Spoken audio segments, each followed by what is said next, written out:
Alright, welcome back mga ka-Johnny. Ito pong nilingkod ka-Johnny ng Janitor TV. At ito ang Johnny Depp, usapang utang, usapang ola. So, magandang araw po sa inyo lahat. Sana po ay payapa at matiwasay ang inyong araw ngayon. Lalo ngayong ilang araw na bakasyon. Yun nga, at tayo ay na magpapahinga at magninilay-nilay dito sa tradisyon na ginagawa ng relihiyo katoliko, no? So, kasi medyo sensya na, di po kasi ako Catholic eh. Yun lang po. Pero dahil nga ito yung tradisyon na ng mga Katoliko, respeto natin yung kanilang pananampalataya diyan sa mga ginagawa nila, na magnilay-nilay at magbigay magbawas ng kasalanan, ika nga magbawas ng kasalanan yung iba. Pero ito mga holy agent na to mga ka-Johnny, sobrang lupit. Biyernes Santo nga, ika nga nila, no? Pero bago ko makalimutan na sa mga newbies, tsaka sa mga solid supporters, no? Please share, hit at yung aking notification bell para lagi po kong update sa mga videos na ginagawa. Nakakalimutan ko yung linya kong yun, no? Tensya na, pero matindi kasi ngayon yung mga holy agent, no? Biruin mo kayo na nabasa ko lang ito, meron nagpapa-approve nung post niya. Ito, share ko sa inyo dito sa ating group sa Fight Online Loan Shark, no? Dapat nga iba yung gagawin ko, nakita ko kasi ito. Tingnan yung sabi, yung nag-ano ng post para mai-approve ko is ito, sabi niya, walang Holy Week raw, wala din naman akong inutang. Diba? Sabi niya, wala naman siyang inutang, bakit kaya gano'n, no? Tapos bigla may nangaharas. Ito yung sinabi nung text sa kanya, nung holy agent, walang Holy Week, walang Holy Week. Mukha, dedemonyohin ko buhay mo hanggat di ka bayad sa utang mo. Huwag kang lalabas ng walang helmet. Papasabugin namin yung bungo mo, pati yung pinakabata sa pamilya nyo. Ingatan mo, baka huling beses yun na yan na makikita ngayong araw, di ba? Kumbaga sa demonyo, pag ito pupunta sa impyerno, di tatanggapin to itong all agent na to. Bakit di tatanggapin sa impyerno to? Baka mapalitas si Satanas sa sobrang tibay ng mukha at kapal ng apog, di ba? Dahil nga, alam niyo namang siguro naman kung may respeto naman kayo sa mga pananampalataya na kailangan nyo magpahinga sa kasamaan nito mga holy agent na to, isa na ginawa na lang nila. Pero ito, sabi nga niya, wala raw Holy Week, wala siyang pakialam kung ano man, basta dedemonyihin daw niya. Tapos naka-caps lock pa, di ba? Yun yung caption, talagang lahat capitalized, di ba? Ganun kalupit to. Naging galit na galit. Siguro walang pang swimming. Wala siguro siya naging commission kaya galit na galit yan.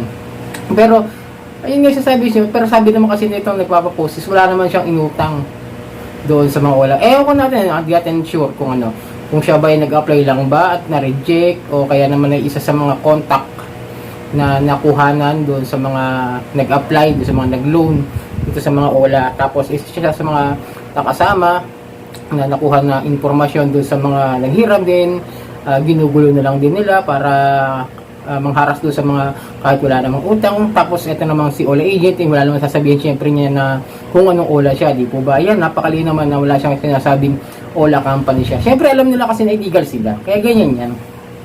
Mananakot lang tapos ngayon mag-iisip ka ngayon kung saka may utang, di ba? Paano kung ikaw ngayon wala ka naman talagang inutang at isa kang biktima na wala kang kinalaman doon sa kaibigan mo o kamag-anak mo na nangutang sa mga Ola at pati kayo ginugulo na.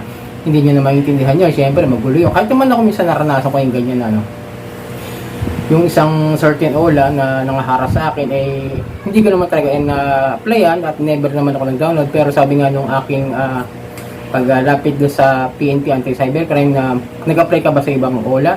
Sabi ko meron ako ibang Ola.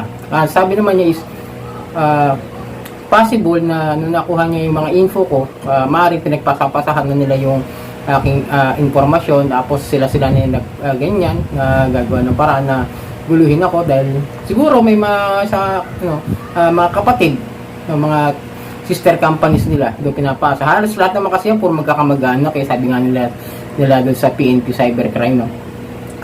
Ganyan, isang Ola, pwedeng iba-iba yung mga haras sa'yo, tapos ikaw na contact, o kahit nga yung mga tumatawag lang sa inyo. May example nga dyan na nakita ko na i-approve ko yung post na hindi talaga niya contact, nakasave sa contacts yung number niya. Tumatawag lang, kumbaga yung parcel, yung delivery parcel lang siya. Kunwari, si Lazada, may number na save doon, nas lagi niya palang rider yan, nag-deliver sa kanya. Pati po yun kaya nilang harasin, kaya nilang guluhin dahil nga nakukuha yung mga informasyon dun sa ating mga phone contacts. Kasi kung sasabihin nyo na hack, eto meron din ako nakita na sabi na hack daw. Actually hindi po yun hack. Ina-allowed kasi natin once na install natin tapos nag-download, install, tapos mag-a-apply ka na, kumukuha kasi yan ng ng allowed permission na kung papayag ka o hindi, kasi pag hindi mo naman in-allowed, hindi ka bibigyan ng loan. O minsan kahit na in-allowed mo siya, nare-reject. Kasi kumukuha lang po sila ng mga informasyon diyan. At yun ang gagamitin nila para makapangharas ng ibang mga tao at titignan kung ano yung mga record mo.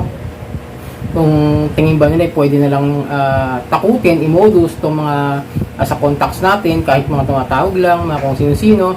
And may nanghingi pa nga ng mga Facebook accounts, di ba? Yung mga ibang OLA, ganon, mga email, din. Kaya nga sabi ko sa inyo, ganyan katindi yung kasamaan at yung kapal ng mukha ng mga OLA agents. Pero mo talagang Holy Week, sinasabi. Yung banal na linggo ito ng mga Katoliko. Kumbaga para pag nilag-nilayan, di ba?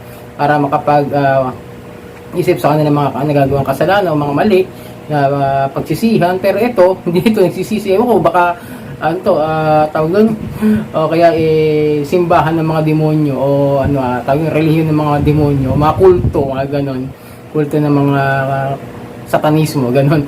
Kaya sabi ko sa inyo, ito sanay na sanay sa pangharas to, pero wala talagang respeto sa mga ibang tao na wala namang ginagawa, maaari walang utang. Kaya yan mangyayari. Kaya sabi sa inyo mga kadyani, lagi kong payo sa inyo, bago kayo pumasok sa mga OLA, pag-isipan muna ninyo, alamin muna ninyo kung ito bang OLA na to ay walang history, wala ba siyang reklamo o complaint. Lagi nyong tignan sa mga OLA review ng ibang mga content creator din sa mga kung may harassment. Pero yun lang din, bago kayo mag-download yan, i-tingnan nyo lagi sa reviews do sa mga Play Store kung ano ba mga positive at negative reviews dyan. And then kung may mga tawag na sa mga groups, tingin din po kayo sa mga online loan sharks. And then after kung mangyari man talaga hindi nyo napigilan at kayo humiram dahil nga emergency at nangyari sa inyo ganyan, inabot na rin kayo ng due date, pag-aralan nyo muna na kung paano nyo haharapin, na lagi nyo isipin subukan nyo muna makapag-communicate dyan sa mga OLA agent. Pero yung ganito, huwag nyo pansan burahin nyo agad yung mga ganyan na i-block nyo pala agad. Huwag nyo i-entertain yan, yung mga ganitong klase ng mga text, yung mga harassment na yan. I-save nyo yan para kung sakaling trace man yung number na yan. Pero I doubt na matatrace hindi yan po yung ginagamit ng normal na number. Dahil po ay system generated po yung gamit na yan. Kaya hindi basta-basta natitrace ka, mahirap hanapin. Then, save nyo lang yan para katunayan at katibayan na meron kayong ebidensya na hinaharas kayo ng mga OLA. Then, after that, kung sa kanina nakakahiram na nga kayo, at nahaharas na kayo, di nyo kaya harassment, palit SIM, deactivate mo na, tapos paalalahanan nyo yung mga mahal nyo sa buhay, yung mga nasa contact sa inyo kung sila nahaharas, na intindihin nyo yung kalagayan at di nyo rin magusto yung ginagawa ng mga OLA agent na yan. So yun mga kadyan, ito yung ating Holy Week edition ng ating OLA, usapang utang, usapang OLA. Ito yung ating OLA update ngayong Holy Week Friday, Good Friday. So yun mga kadyan, ito yung lingkod ka, Johnny ng Janitor TV. At ito ang Johnny Depp, usapang utang, usapang OLA.